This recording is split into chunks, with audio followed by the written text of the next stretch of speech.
यथा वामांगमायामि तदा त्वदीयं नस्त्वन्यथा दक्षिणपार्श्वतोऽहम्।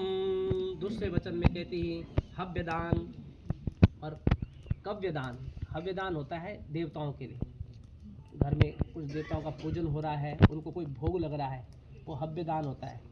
और कव्यदान होता है जैसे अपने पितरों के निमित्त यदि हम कोई कर्म कर रहे हैं, पितरों के लिए करते हैं तर्पण इत्यादि, इन कर्मों में आप देवताओं को पूजो चाहे पितरों को पूजो, मैं आपके हमेशा बाएं अंग में हमेशा रहूँगी। यदि आपको उन यज्ञों में भी मुझे अपना भागीदार बनाना है तो मैं आपके बाएं अंग में आती हूँ। क्या मंजूर है? मंजूर है। हाँ, तो दूसरी ढेरी वहाँ से हटा दीजिए। तीसरे वचन में कुटुंब रक्षा भरणे यदि त्वं कुर्यात् पशूनां परिपालनं च वामांगमायामि तदा त्वदीयं नस्त्वन्यथा दक्षिणपार्श्वतोऽहम्।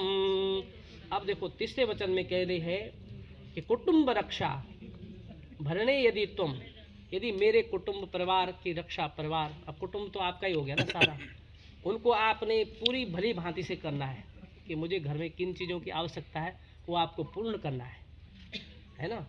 आपके पास अभाव सब कुछ होने के बावजूद भी आप एक कृपणता दिखाते हो कि हम ये काम नहीं करेंगे, इनको ज़रूरत है एक वॉशिंग मशीन की, आपने बोला नहीं लानी है। इनको है 2 टन लगाने वो एसी के, तो बोले वो नहीं लगाना है। इनको है 5 कमरों का घर बनाना। तो यदि सामर्थ्य हो तो उन कामों में जो घर के ऐश्वर्य वाले काम हैं बोले वो काम करने में, भरण पोषण करने में। और जो पहले तो पशु इत्यादि होते, यहाँ पे पशु पालना या पहले उनकी जो रक्षा के लिए होता था, पर आजकल गाड़ी घोड़े, पशु हमारे क्या है, गाड़ी घोड़े हमारे गोष्ठ में बंधे रहते हैं। तो उनके लिए भी जो भी हमें आवश्यकता होगी जीवन में वो सब तुम पूरा करोगे, जो हमें आज की वस्तुएं चाहिए। तो यदि आप ऐसा करते हो तो मैं आपके बाएं अंग में आती हूँ। मंजूर है? और यदि इन्होंने बोला 3 करोड़ रुपए गाड़ी लान तो ले आओगे, सब कुछ है जो चाहिए।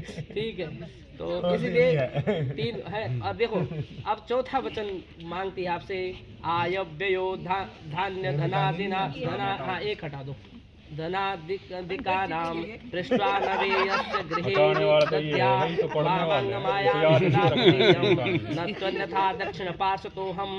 हटाने वाला तो इनको याद रखना। अब देखो, हाँ सुनो कोई बात नहीं। अब देखो चौथे वाले में देखो लो जरा, चौथे वाले में क्या है, सुन लीजिए, आय व्ययो, घर में क्या आ रहा है और क्या खर्च हो रहा है, इसका आपको अब इनको भी बताना पड़ेगा, छिपाना नहीं है। समझ? पहले माता पिता को बताते थे, अभी आपकी सहभागिता निभाएगी आपके साथ। तो आय व्यय धनदान ने ये नहीं कि कोई और अकाउंट खोल रखा, पता ही नहीं चल रहा, घर में बोले वैसे तो है ही नहीं, तो वो अकाउंट के बारे में मुझे बताना पड़ेगा कि आय व्यय धान्य धनादिकानाम पृष्ठ, और सब चीज़ के बारे में मुझसे बताना पड़ेगा। निवेश गृहे निदद्या, वहाँ यदि इस तरह की जो भी आपके पास आय व्यय के साधन है, तनख्वाह कितनी मिल रही है, घर में कितने ला रहे हो, बाहर कितना खर्च कर रहे हो, ये सब आपको बताना पड़ेगा, छुपाना नहीं पड़ेगा। यदि ऐसा कुछ करते हो तो मैं आपके बाएं अंग में आता हूँ। मंजूर है? चौथे ढेरी को हटाओ। देवालया राम तड़ाग कोप वापिर विदध्या यदि पूजयेथा वामांगमायामि तदा त्वदीयं नस्त्वन्यथा दक्षिणपार्श्वतोऽहम्।